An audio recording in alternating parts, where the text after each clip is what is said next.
It's story time. காட்டுல இருந்த ஒரு மானுக்கு என்னெல்லாம் ஆபத்து வந்துச்சு, அது அந்த ஆபத்துலேருந்து தப்பிச்சுதான்னு இந்த கதையில பார்க்கலாம்.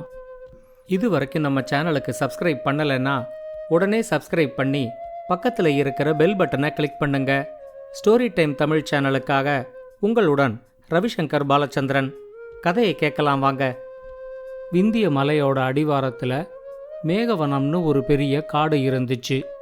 அந்த காட்டுக்குள்ள மேகநாறுன்னு ஒரு காட்டாறு வேற ஓடிக்கிட்டு இருந்துச்சு. அந்த மேகநாற்றங்கரையில் ஒரு புலி பசியோட உக்காந்துருந்துச்சு.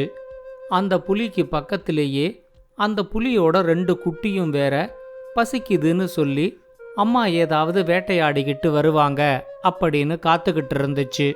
கொஞ்ச நேரத்துக்கு ஒரு தடவை அம்மா எங்களுக்கு பசிக்குது அப்படின்னு 2 குட்டியும் மாறி மாறி அவங்க அம்மா கிட்ட சொல்லிக்கிட்டு இருந்துச்சு.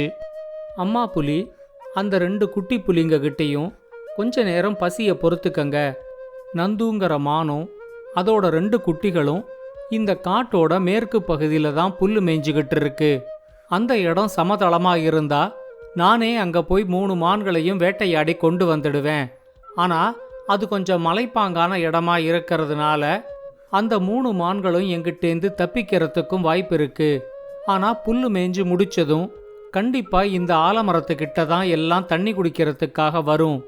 எனக்கும் ரொம்ப பசியாத்தான் இருக்கு. அம்மா மானை நான் சாப்பிட்டுக்கிறேன், 2 குட்டி மான்களையும் நீங்க 2 பேரும் சாப்பிடுங்க அப்படின்னு சொல்லிச்சு. அம்மா புலி சொன்னத ஒரு குரங்கும் ஒரு நரியும் கேட்டுக்கிட்டு இருந்துச்சு. குரங்கு நரிகிட்ட, இந்த புலியோட திட்டத்தை பாத்தியா? தண்ணி குடிக்கிறதுக்காக இங்க வரப்போற ஒரு அம்மா மானையும் அதோட 2 குட்டிகளையும் கொல்லலான்னு திட்டம் போட்டிருக்கு. நந்து எந்த இடத்துல புல்லு மேய்ஞ்சுக்கிட்டு இருக்குன்னு எனக்கு தெரியும். நான் இப்பவே போய் நந்து கிட்ட எச்சரிக்கை செய்கிறேன் அப்படின்னு சொல்லிட்டு கிளம்பிச்சு. அதுக்குள்ள அந்த நரி ஒரு திட்டம் போட்டுச்சு. என்னால தனி ஆளா போய் அந்த மானை வேட்டையாட முடியாது, அதுக்கு ரொம்ப கூரான கொம்புகள் இருக்கு. ஒருவேளை இந்த புலி அந்த மான்களை வேட்டையாடிச்சுன்னா அதை முழுக்க சாப்பிடாது, ஏதாவது கண்டிப்பா மிச்சம் வைக்கும், அதை நான் சாப்பிட்டுக்கலாம். குரங்கு நந்துவை எச்சரிக்கிறதுக்கு முன்னாடி நான் குறுக்கு வழியில போய் நந்துவை பார்த்து அதை இந்த மேகநாத்தங்கரையில இருக்கிற ஆலமரத்துக்கிட்ட கூட்டிக்கிட்டு வரேன். இப்படி செஞ்சாதான் எனக்கு இருக்கிற பசிக்கு இன்னைக்கு கொஞ்சமாவது எனக்கு உணவு கிடைக்கும் அப்படின்னு நினைச்சு குறுக்கு வழியில நந்து இருக்கிற இடத்துக்கு போச்சு. அது நந்து கிட்ட, உனக்கு வர்ற ஆபத்தை பத்தி தெரியாம நீ இங்க புல்லு மேய்ஞ்சுக்கிட்டு இருக்க, புலி அதோட 2 குட்டிகளை கூட்டிக்கிட்டு இந்த பக்கமா தான் வந்துகிட்டு இருக்கு, நீ உடனே போய் உன் உயிரை காப்பாத்திக்கோ அப்படின்னு சொல்லிச்சு. நந்து நரிக்கு நன்றி சொல்லிட்டு தன்னோட 2 குட்டிங்க கிட்டையும், இன்னைக்கு புல்லு மேய்ஞ்சது போதும், ஆலமரத்தடிக்கு போய் நாம் மேகநாறுல தண்ணி குடிச்சிட்டு அங்கேருந்து நம்ம குகைக்கு போகலாம் வாங்க அப்படின்னு கூப்பிட்டுச்சு. நந்துவும் அதோட 2 குட்டிகளும் தண்ணி குடிக்கிறதுக்காக ஆலமரத்தடிக்கு கிளம்பிச்சு. நந்து மேய்ஞ்சிக்கிட்டு இருந்த இடத்துக்கு குரங்கு வந்து பார்த்தப்போ அங்க யாருமே இல்லை. நந்து எங்க போச்சுன்னே தெரியலையே அப்படின்னு யோசிச்சுக்கிட்டு குரங்கும் ஆலமரத்தடிக்கு வந்து சேர்ந்துச்சு. அப்பதான் அந்த ஆலமரத்தோட ஒரு கிளையில வேட்டைக்காரன் ஒருத்தன் உக்காந்துக்கிட்டு அவனோட துப்பாக்கிய சரி பண்ணிக்கிட்டு இருந்தத குரங்கு கவனிச்சுது.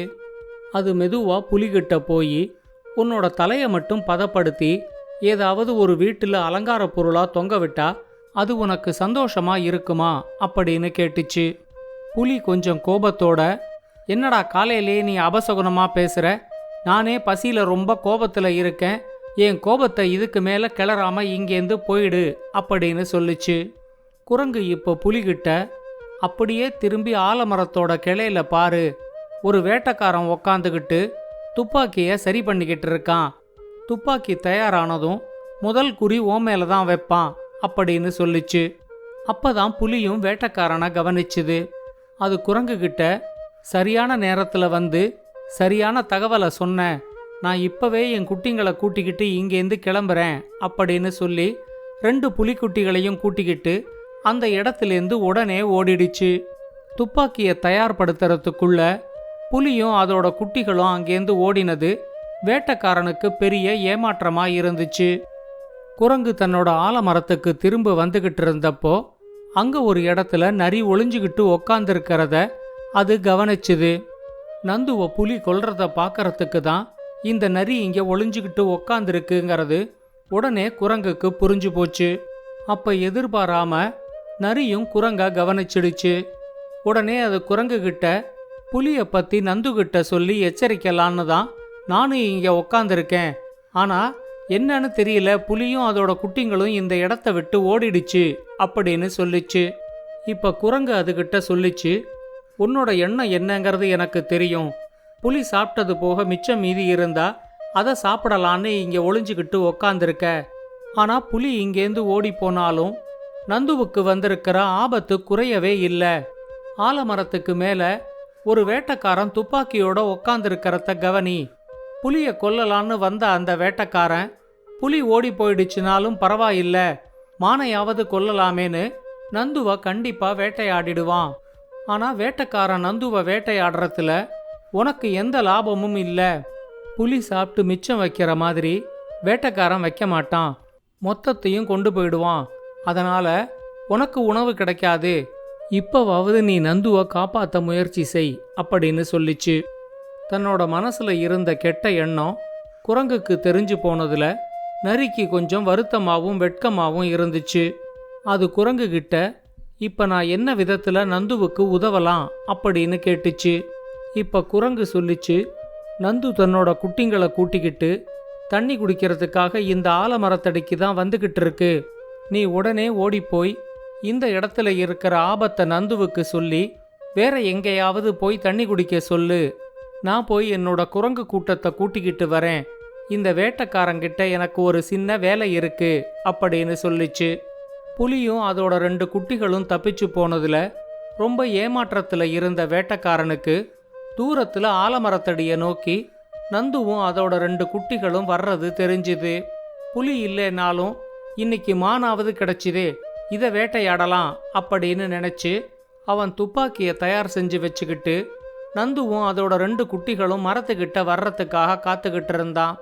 இப்ப மனம் திருந்தி இருந்த நரி நேர நந்துகிட்ட போய், ஆலமரத்துக்கிட்ட உன்னோட குட்டிகளை கூட்டிக்கிட்டு போய் தண்ணி குடிக்காத, அங்க ஒரு வேட்டைக்காரன் துப்பாக்கியோட காத்துக்கிட்டு இருக்கான், நீ வேற எங்கேயாவது போய் தண்ணி குடி அப்படின்னு சொன்னதும் ரொம்ப பயந்து போன நந்து நரிக்கு நன்றி சொல்லிட்டு தன்னோட குட்டிங்களை கூட்டிக்கிட்டு அப்படியே திரும்பி போயிடுச்சு.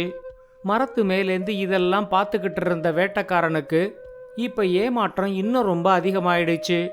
புலிகிட்ட குரங்கு போய் என்னவோ சொல்லிச்சு, உடனே புலி கிளம்பி ஓடி போயிடுச்சு. மான்கிட்ட நரி போய் என்னவோ சொல்லிச்சு, உடனே மான் குட்டிகளை கூட்டிக்கிட்டு ஓடி போயிடுச்சு. இந்த காட்டுல இருக்கிற மிருகங்கள் எல்லாம் ரொம்ப புத்திசாலியா இருக்கு, இங்க வந்ததே தப்போ அப்படின்னு இப்ப அவனுக்கு தோணுச்சு. இந்த ஆலமரத்துல காத்துக்கிட்டு இருந்தா தனக்கு கண்டிப்பா இன்னைக்கு எந்த வேட்டையும் கிடைக்காது அப்படின்னு அவன் ஒரு முடிவுக்கே வந்துட்டான். மேகனாரோட அக்கறைக்கு போனா தனக்கு வேட்டை ஏதாவது கிடைக்கிறதுக்கு வாய்ப்பு இருக்கு அப்படின்னு நம்பி அவன் ஆற்ற கடந்து அக்கறைக்கு போக முடிவெடுத்தான். ஆனா மேகனாறுல காட்டாற்று வெள்ளம் ஓடிக்கிட்டு இருந்ததுனால அதை நீந்தி கடந்து போறது ரொம்ப கஷ்டம் அப்படின்னு நினைச்சு ஆற்றுக்கு இந்த பக்கமும் அந்த பக்கமும் இருந்த 2 மரத்துக்கு நடுவுல கயித்தை கட்டி அந்த கயிறு வழியா தொங்கிக்கிட்டே போயிடலாம் அப்படின்னு அவன் முடிவெடுத்தான். அவங்கிட்ட இருந்த ஒரு நீளமான கயித்தோட ஒரு முனையில ஒரு பெரிய கொக்கிய கட்டி அந்த கொக்கிய குறிபார்த்து எதிர்கரையில இருந்த மரத்தை நோக்கி எரிஞ்சான். 4-5 முயற்சிகளுக்கு அப்புறமா அந்த மரத்துல சரியா அந்த கொக்கி போய் மாட்டிக்கிச்சு. இப்ப வேட்டைக்காரன் அந்த கயிறோட இன்னொரு முனைய தான் உக்காந்திருந்த மரத்திலேயே நல்ல உறுதியா கட்டினான். தன்னோட துப்பாக்கியை எடுத்து தோள்ல மாட்டிக்கிட்டு அந்த கயிறு வழியா தொங்கிக்கிட்டே மெதுவா ஆற்றோட இந்த பக்கத்திலேருந்து அந்த பக்கத்துக்கு கொஞ்சம் கொஞ்சமா அவன் நகர ஆரம்பிச்சான்.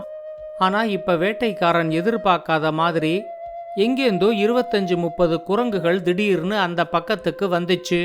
மேகனாரோட எதிர்கரையிலேந்து வேட்டைக்காரன் கட்டி வச்சிருக்கிற கயிறு வழியா சில குரங்குகள் தொங்கிக்கிட்டே வேட்டைக்காரனை நோக்கி வந்துச்சு. வேட்டைக்காரன் பயங்கரமா சத்தம் போட்டு அந்த குரங்குகளை பயமுறுத்தி விரட்டிக்கிட்டே நடு ஆறு வரைக்கும் தொங்கிக்கிட்டே வந்துட்டான். இப்போ பின்னால ஏதோ சத்தம் கேட்டு அவன் திரும்பி பார்க்கும்போது ஆலமரத்திலேருந்தும் 7-8 குரங்குகள் கயிறை பிடிச்சு தொங்கிக்கிட்டு வேட்டைக்காரன் கிட்ட வந்துகிட்டு இருந்துச்சு. கயிறோட 2 பக்கமும் குரங்குகள் தொங்குறதுனால வேட்டைக்காரனால எந்த பக்கமும் போக முடியல. அதுக்குள்ள ஆலமரத்துல இருந்த சில குரங்குகள் வேட்டைக்காரன் கயிறை மரத்தோட சேர்த்து கட்டி வச்சிருந்த முடிச்ச அவிழ்க்க ஆரம்பிச்சுது. இப்ப வேட்டைக்காரன் நிஜமாவே ரொம்ப பயந்து போயிட்டான். எதிர்பார்க்காத ஒரு நேரத்துல வேட்டைக்காரனும் கயிறுல தொங்கிக்கிட்டு இருந்த எல்லா குரங்குகளும் கயிறு அவிழ்ந்து போய் மேகனாருக்குள்ள தடால்னு வந்து விழுந்துச்சு. குரங்குகளுக்கு எல்லாம் மேகனாரில் நல்லா நீந்தி பழக்கங்கிறதுனால எல்லா குரங்குகளும் உடனே நீந்தி கரையேறிடுச்சு. ஆனா துப்பாக்கியையும் காப்பாற்ற முடியாம ஒழுங்கா நீச்சல் அடிக்கவும் தெரியாம வேட்டைக்காரன் தான் ரொம்பவே கஷ்டப்பட்டு போனான். ரொம்ப தூரத்துக்கு தண்ணீர் அவனை அடிச்சுக்கிட்டு போனதுக்கு அப்புறமா ஒரு இடத்துல மெதுவா தட்டு தடுமாறி கரை ஏறிட்டான். ஆனா அதுக்கு அப்புறமா மேகவனம் காட்டுக்கு வேட்டையாட போகணும் அப்படிங்கிற எண்ணமே அவனை விட்டு போயிடுச்சு. இந்த கதையை பத்தின உங்களோட கருத்துக்களை ஸ்டோரி டைம் தமிழ் யூடியூப் சேனல்லையும் பாட்காஸ்ட்லையும் பின்னூட்டத்தில் கமெண்ட்ஸாக பதிவு பண்ணுங்க. இந்த கதை உங்களுக்கு பிடிச்சிருந்தா லைக் பண்ணுங்க, கமெண்ட் பண்ணுங்க, ஷேர் பண்ணுங்க. மறக்காம ஸ்டோரி டைம் தமிழ் சேனலை சப்ஸ்கிரைப் பண்ணுங்க. அப்படியே பக்கத்துல இருக்க அந்த பெல் ஐகானை கிளிக் பண்ணுங்க.